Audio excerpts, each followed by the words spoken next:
So the libertarians have a philosophy of everybody is free insofar as they do not cause harm to others and others' property, and they don't infringe upon others' freedoms, right? Taken to the logical extreme, you would still end up with a good society.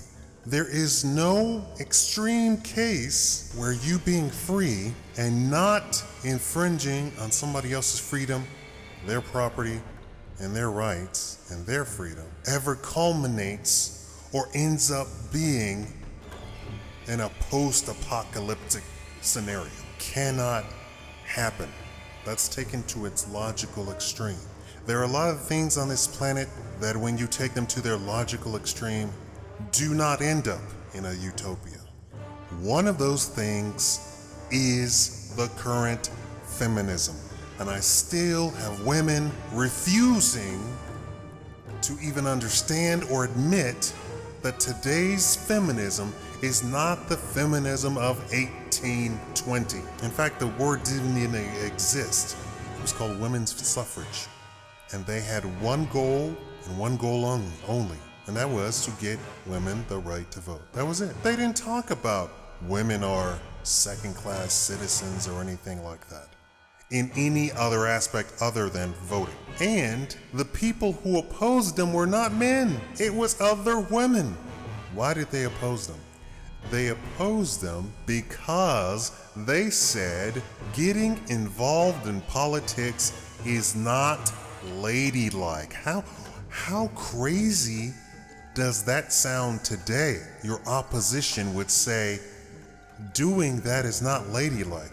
And you know what? The opposition was correct. Getting involved in politics is not ladylike. And I've already defined ladylike behavior and actions and how you carry yourself in many, many videos. Although the skanks and ratchet hoes want to argue with me, they're not even in the same ballpark as being a lady, and they want to argue with me. A lady can wear pants. No, a lady can't. Not a lady. A lady is a very specific definition.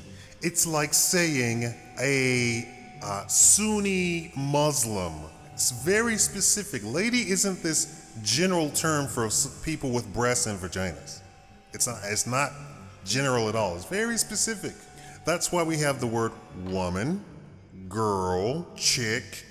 All of these connote a certain type of female. And a lady is a very strict definition.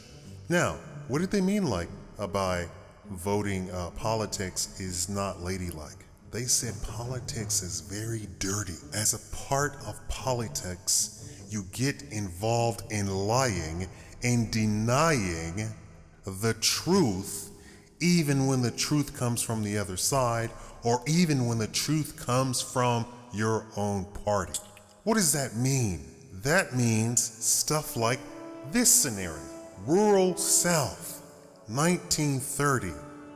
Black man walking down the sidewalk. A white man bumps into the black man, knocks him clean over. On the white man's arm is a lady on the other side of him.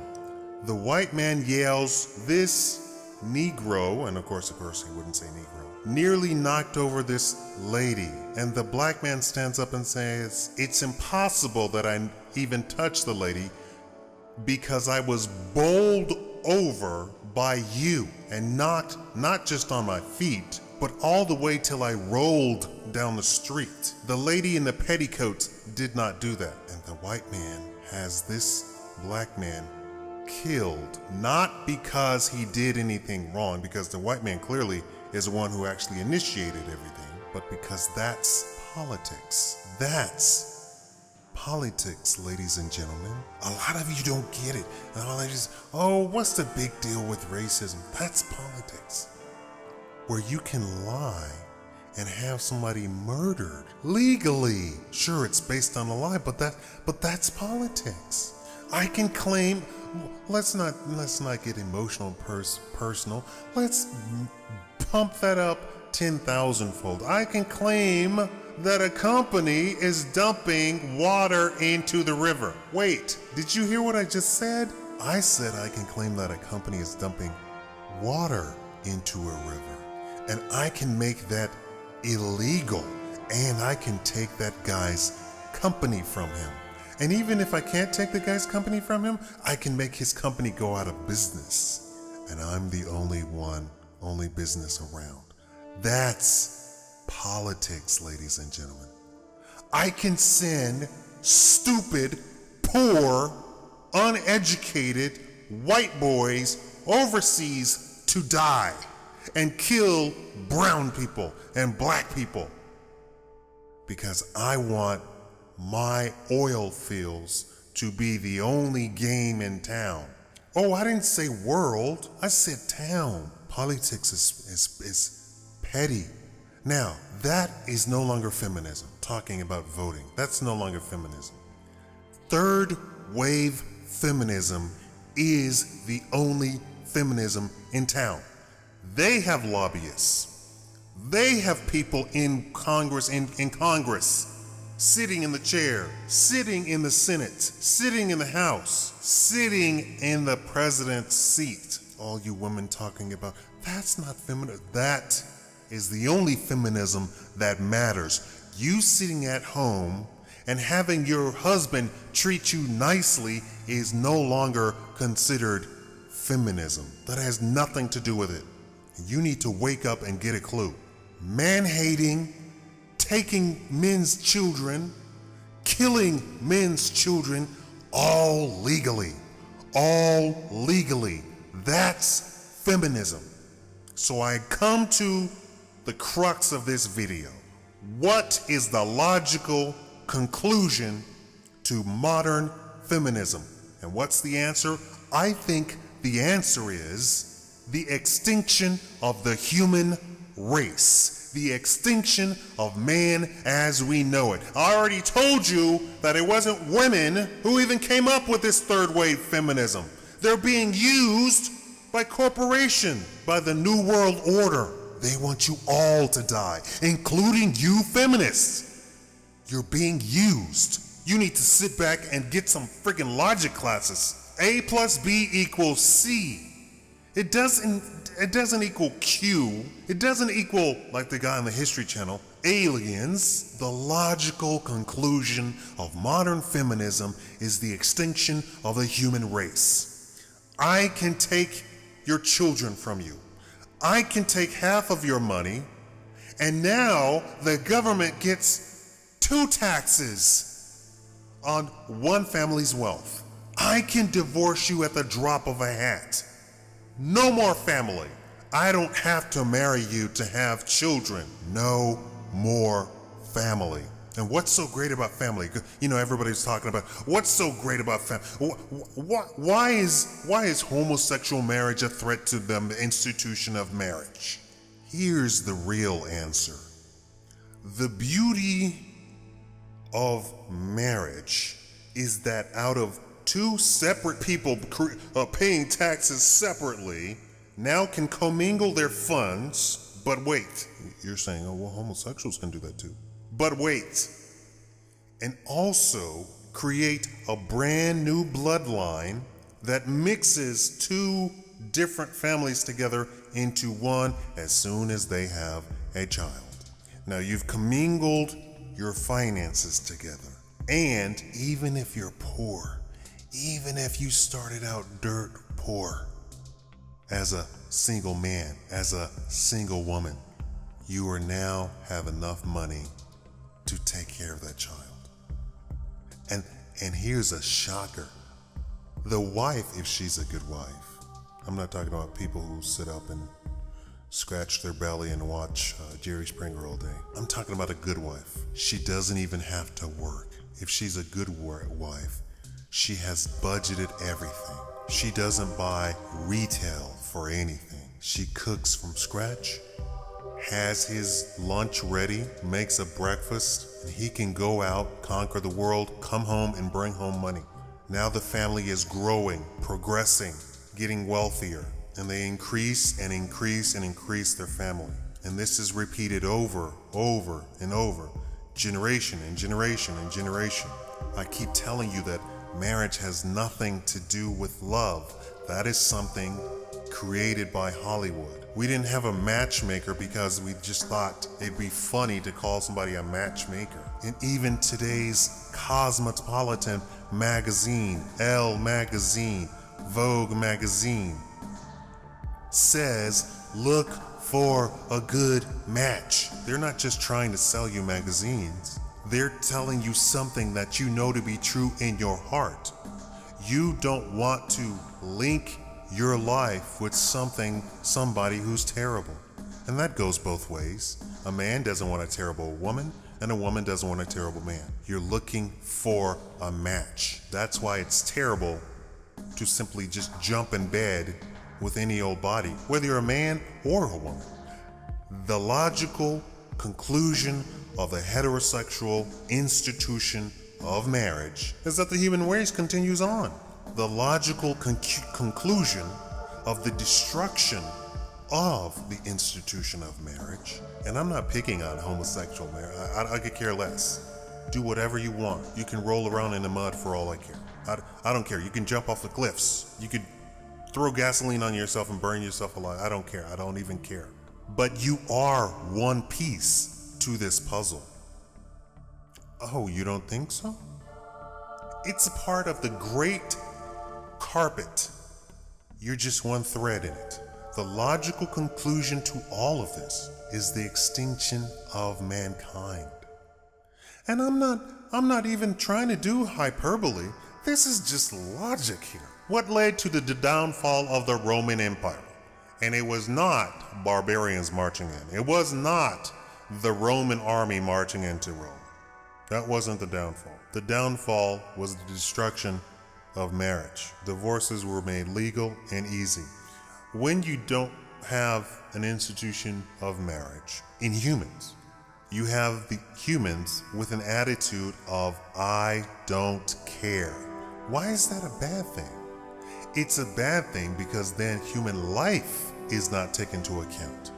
Human life is not valued. Why should we value human life? Because I believe in the progression of mankind, not the regression of mankind. This is why I make all of these videos about black people. I want black people to progress. Nobody else wants black people to progress. Al Sharpton doesn't want it. Obama doesn't want it. Farrakhan doesn't want it. Jesse Jackson, Tavis Smiley, the black man that dresses up as a woman, he surely doesn't. Sambo from day one, and making black people just paying money to be insulted. Paying money to have your mind reprogrammed. Men being feminized, women being masculinized, people being so confused they don't even know what gender they are or what gender they want to be. So confused. It all leads to the destruction and end of mankind. Now, I guarantee you there are people who are going to comment on this video and saying, well, that's exactly what I want. I want the destruction of mankind. Man is terrible. Man is evil. And then you have the Christians coming in. Man is terrible. Man is evil. And needs to be destroyed. And this is the end of the end times. What if I said I'm the true angel of light? And I'm trying to bring fire to barbarians. I'm trying to bring you fire and you just won't even accept it. The logical conclusion of feminism isn't a loving world, isn't a loving family, isn't the retention of wealth inside of a family unit that continues from generation to generation to generation. It's the destruction of mankind. Let me tag on this to this video. A woman killed her children, stuck them in a freezer so they wouldn't smell, and continued to receive what I call the very illegal and unconstitutional, and the government has no business being in, child support from her ex-husband. Let me repeat that story because I went off a little bit off tangent. A woman killed her children, put them in the freezer so they wouldn't smell, so nobody would tell, so that she could continue to receive child support from her ex-husband. The money from child support was more important than her children. Now you're saying, well, that's just a monstrous woman. No, that is the logical conclusion of child support. You can have your cake and eat it too. We weren't married, but we had children.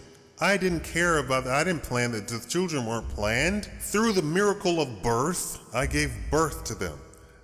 The baby daddy had enough money to pay for the children and me, so I didn't want to be married because I don't care. What did I say? That's the logical conclusion of all of this. I don't care.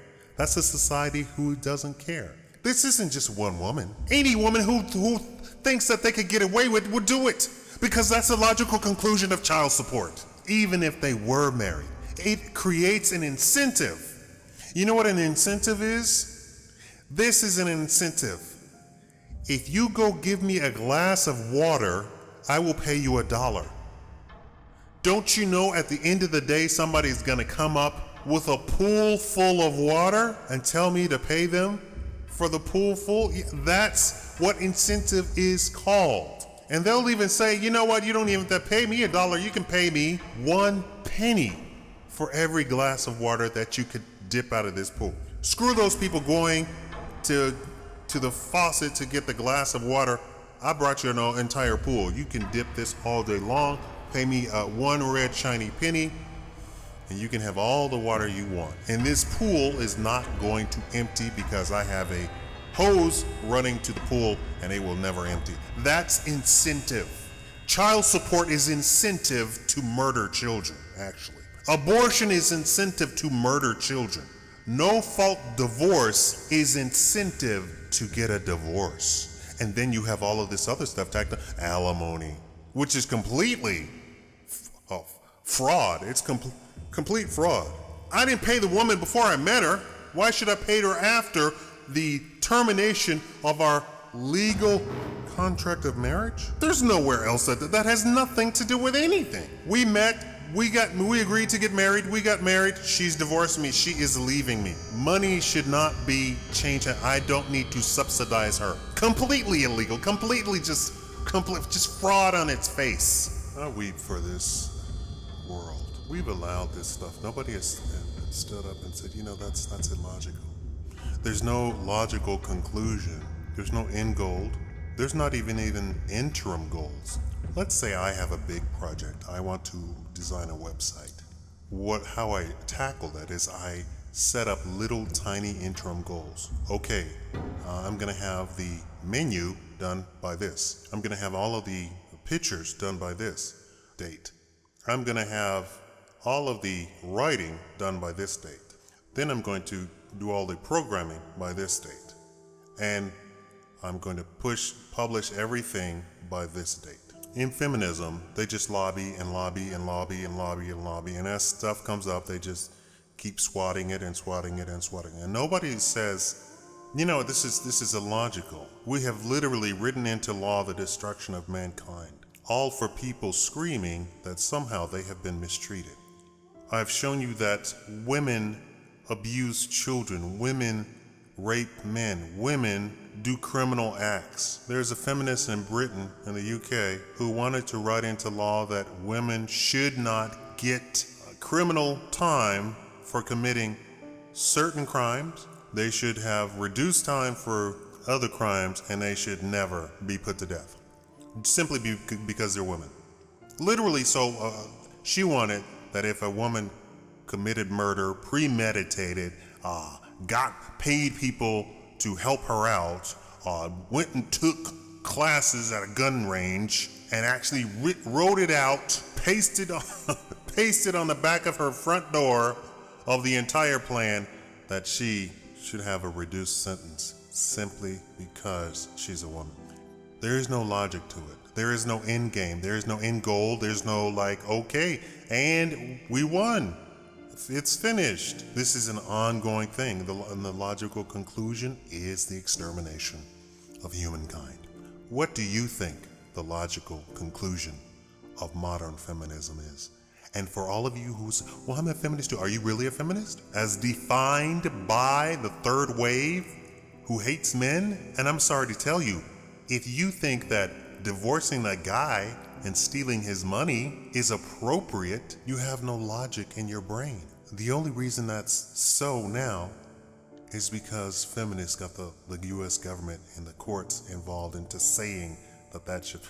That was before it was the Lord who didn't want to have a bad reputation, so he gave the woman money. That's what that was always about. It was about the upper class doing stuff. And so they applied it to the lower class for some stupid reason. The lower class don't have money. I'm talking about real money. You can't apply something. This is all illogical. It's just a mess. Do you want the extinction of mankind? I'm saying, if you're a feminist, is that what you want? Tell me that that's your logical conclusion. What do you want?